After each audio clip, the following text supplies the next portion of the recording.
ಹುಲಿ ಉಗ್ರದು ನಾನೇನು ಮಾತಾಡಕ್ಕಾಗಲ್ಲ ಬಿಕಾಸ್ ಅವ್ರೇನೋ ಹಾಕೊಂಡಿದ್ರು ಇದೇನೋ ನೋಡಿದ್ರು ಅವ್ರಿಗೆ ಯಾರಿಗೋ ಸರಿ ಅನ್ಸ್ಲಿಲ್ಲ ಅದನ್ನ ವಾದ I don't have any comments on that. ಏನೋ ಮಾಡಕ್ ಹೋಗಿ ಎಡವಟ್ ಮಾಡ್ಕೊಂಡೇನೋ ಅಂತ ಅನ್ಸುತ್ತೆ. ಅದು ಇಲ್ಲಿ ಮ್ಯಾಟರ್ ಆಗಿದೆ ಅನ್ನೋದೇ ಗೊತ್ತಾಗಿರಲ್ಲ ನಮ್ಗೆ. ನಲ್ಲ ಅವರ ಸಿನಿಮಾ ತುಂಬಾ ಅಂದ್ರೆ ತುಂಬಾ ಫೇವ್ರೆಟ್. ಅಲ್ಲಿರುವಂತ ಒಬ್ಬ ಸುದೀಪ್ ನನಗೆ ಸಿಕ್ಕಾಪಟ್ಟೆ ಇಷ್ಟ. It's so embarrassing for him but ನನ್ಗೆ ಇಟ್ಸ್ ಸೋ ಎಕ್ಸೈಟಿಂಗ್ ಮ್ಯಾಟರ್. ದಿನ ಯಾರು ನೋಡ್ತಾರೆ ನಿನ್ನ ಅನ್ನೋ ತರ ನಾವ್ ನಮ್ ಫ್ಯಾಮಿಲಿನಲ್ಲೇನೆ ಆಗಿರುತ್ತೆ ಅಂತದ್ರಲ್ಲಿ ಅದೆಲ್ಲ ನೋಡಿದಾಗ ಲೈಕ್ ಈ ತರದೊಂದು ವ್ಯಕ್ತಿ ನಮ್ ಲೈಫ್ ಅಲ್ಲಿ ಇರ್ಬೇಕು ಅಂತ ಅನ್ಸುತ್ತೆ. ಈ ಒಂದು ಬಿಗ್ ಬಾಸ್ ಸೀಸನ್ ಏನು ಸಮಥಿಂಗ್ ಸ್ಪೆಷಲ್ ಅಂತ ಸ್ಟಾರ್ಟ್ ಆಯ್ತು, ತುಂಬಾ ಕಾಂಟ್ರವರ್ಸಿಗೆ ಗುರಿ ಆಯ್ತು. ಎಸ್ಪೆಷಲಿ ಎರಡು ರೀಸನ್ಗೆ. ಒಂದು ವರ್ತೂರ್ ಅವರು ಆಕ್ಚುಲಿ ಆ ಒಂದು ಹುಲಿ ಉಗುರು ವಿಚಾರಕ್ಕೆ ಜೈಲ್ಗೆ ಹೋಗಿ ಬಂದಿದ್ದಂಥದ್ದು. ಆಮೇಲೆ ರೋನ್ ಅವರು ಆಕ್ಚುಲಿ ಒಂದು ವಿಷಯನ ಹೇಳ್ಕೊತಾರೆ. ನಮಗೆ ಕೋವಿಡ್ ಟೈಮಲ್ಲಿ ಒಂದೇನೋ ಇನ್ವೆಸ್ಟಿಗೇಷನ್ ಆಗುವಾಗ ತಲೆ ಹೊಡೆದ್ರು, ತಂಗಿನ ಮದುವೆ ಆಗುತ್ತೆ ಹಂಗೆಲ್ಲ ಹೆದರಿಸಿದ್ರು, ಆ ಥರದ್ದೆಲ್ಲ. ಸೊ ಅದಾದ್ಮೇಲೆ ಆ ನೋಡಲ್ ಆಫೀಸರ್ ಆಕ್ಚುಲಿ ಅವ್ರ ಮೇಲೆ ಕೇಸ್ ಹಾಕಿದ್ದಾರೆ. ಇವಾಗ ಅದು ಬೇರೆ ಥರನೇ ಟರ್ನ್ಸ್ ತಗೊಳ್ತಾ ಇದೆ. ಸೊ ನಿಮ್ಗೆ ಏನ್ ಅನ್ಸುತ್ತೆ ಈ ಎರಡು ವಿಚಾರಗಳ ಬಗ್ಗೆ? ಅಲ್ಲಿ ಒಳಗಡೆ ಇರೋರಿಗೆ ಏನಾಗ್ಬಿಡತ್ತೆ ಅಂತಂದ್ರೆ ಪಾಪ ಹುಲಿ ಉಗ್ರದು ನಾನೇನು ಮಾತಾಡಕ್ಕಾಗಲ್ಲ ಬಿಕಾಸ್ ಅವ್ರೇನೋ ಹಾಕೊಂಡಿದ್ರು ಇದೇನೋ ನೋಡಿದ್ರು ಅವ್ರಿಗೆ ಯಾರಿಗೋ ಸರಿ ಅನ್ಸ್ಲಿಲ್ಲ ಅದನ್ನ ವಾದ I don't have any comments on that. Pratap ವಿಚಾರದಲ್ಲಿ ಅವನು ಇನ್ನೋಸೆಂಟ್ ಅಂತ ಪ್ರೂವ್ ಮಾಡ್ಕೊಳ್ಳೋದಕ್ಕೆ ಏನೋ ಮಾಡಕ್ ಹೋಗಿ ಎಡವಟ್ ಮಾಡ್ಕೊಂಡೇನೋ ಅಂತ ಅನ್ಸುತ್ತೆ. That's all I can say because I don't know much about it. ಅದು ಅಲ್ಲಿ ಇನ್ನೂ ಒಂದು ಏನಾಗುತ್ತೆ ಅಂತಂದ್ರೆ ಎಷ್ಟು ವಿಚಾರಗಳು ನಡೀತಿರುತ್ತಲ್ಲ ನಮ್ಗೆ ಯಾವ್ದು ತಲೆನಲ್ಲಿ ಉಳಿಯಲ್ಲ.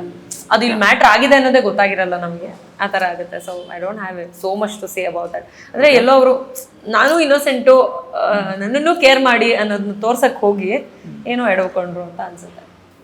ಸೊ ಈಗ ತನಿಷ್ ಅವ್ರಿಗೆ ಕಿಚ್ಚನ ಚಪ್ಪಾಳೆ ಸಿಗ್ಲಿಲ್ಲ, ಹೌದು. ಬಟ್ ಕಿಚ್ಚ ಸುದೀಪ್ ಅವ್ರು ಮಾಡಿಕೊಟ್ಟಂತಹ ಅಡಿಗೆ ಆಗಿರ್ಬೋದು, ಅದನ್ನೆಲ್ಲ ಮತ್ತೆ ಅವ್ರ ಜೊತೆಗೆ ಇಂಟರಾಕ್ಟ್ ಮಾಡುವಂತಹ ಒಂದು ವಿಷಯ. ಆಕ್ಚುಲಿ ನೀವು ಸೀರಿಯಲ್ ಮಾಡುವಂತಹ ಸನ್ನಿವೇಶದಲ್ಲಿ ಯಾವುದೋ ಒಂದು ಫಂಕ್ಷನ್ಗೆ ಬಂದಾಗ ನೀವು ಅವರನ್ನ ಹಗ್ ಮಾಡಬೇಕು ಅನ್ನೋ ಕಾರಣಕ್ಕೆ ನೀವು ಸ್ಟೇಜ್ ಮೇಲೆ ಹೋಗಿ ಅವರನ್ನ ಹಗ್ ಮಾಡಿದ್ರಿ, ಆ ಥರದ್ದೆಲ್ಲ. ಅದಾದ್ಮೇಲೆ ಕಟ್ ಮಾಡಿದ್ರೆ ಈ ರೀತಿ ಒಂದು ಅವಕಾಶ, ಅವ್ರ ಜೊತೆಗೆ ವಾರಕ್ಕೊಂದ್ಸಲ ಇಂಟರಾಕ್ಟ್ ಮಾಡುವಂತಹ ಅವಕಾಶ, ಸೊ ಅವರಿಂದ ಫುಡ್ ತಯಾರಿಸ್ಕೊಂಡು ಅದನ್ನ ತಿಂದಿದ್ದಂತಹ ಒಂದು ಅವಕಾಶ, ಇದನ್ನೆಲ್ಲ ಜ್ಞಾಪಿಸ್ಕೊಳ್ಳುವಾಗ ಏನ್ ಅನ್ಸುತ್ತೆ ನಿಮ್ಗೆ ಅಂತ? ತುಂಬ ಖುಷಿ ಆಗುತ್ತೆ. ನಾನು very first I don't remember if it's 10th or 1st PUC, ಎಕ್ಸಾಕ್ಟಾಗಿ ನೆನಪಿಲ್ಲ ನನಗೆ. ಬಟ್ ಹುಬ್ಳಿ ಶೂಟಿಂಗ್ ನಡೀತಿತ್ತು. ಸೊ ಆ ಶೂಟಿಂಗ್ ಸ್ಪಾಟ್ಗೆ ಹೋಗಿದ್ದಾಗ ಒಂದು ಫೋಟೋ ತೊಗೊಳೋದಕ್ಕೆ ನನಗೆ ಬಿಡ್ತಿರ್ಲಿಲ್ಲ.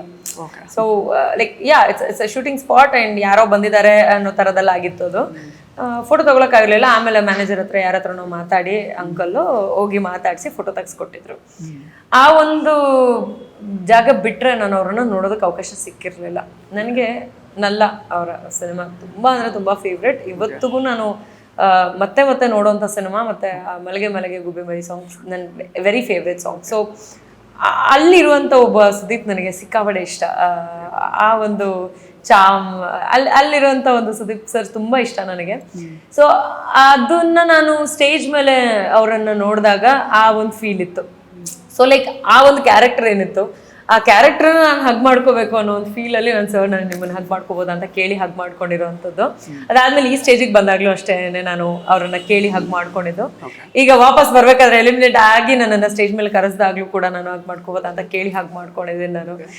Like he was like what's with your hug ಅಂತ. So it's so embarrassing for him but ನನಗೆ ಇಟ್ಸ್ ಸೋ ಎಕ್ಸೈಟಿಂಗ್ ಮ್ಯಾಟರ್.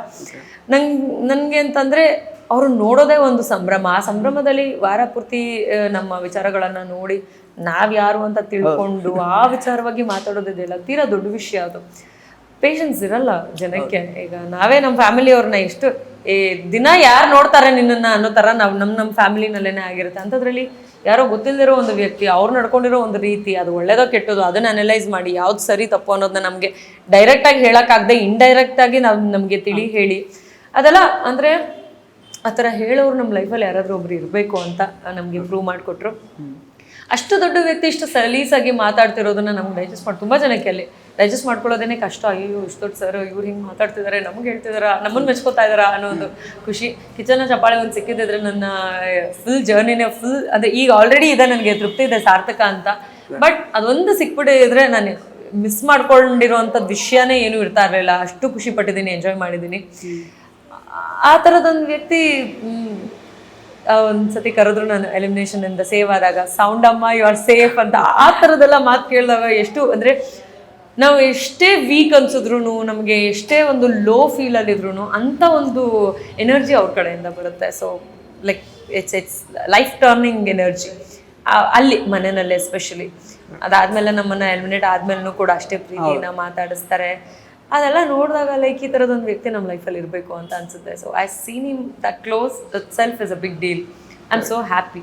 ಆ ಒಂದು ಜಾಗಕ್ಕೆ ನಾನು ಬಂದಲ್ಲ ಅನ್ನೋದೊಂದು ಖುಷಿ ನನ್ನನ್ನು ಯಾವಾಗಲೂ ನೆಕ್ಸ್ಟ್ ಸ್ಟೆಪ್ ಹತ್ತೋದಕ್ಕೆ ಹೆಲ್ಪ್ ಮಾಡುತ್ತೆ.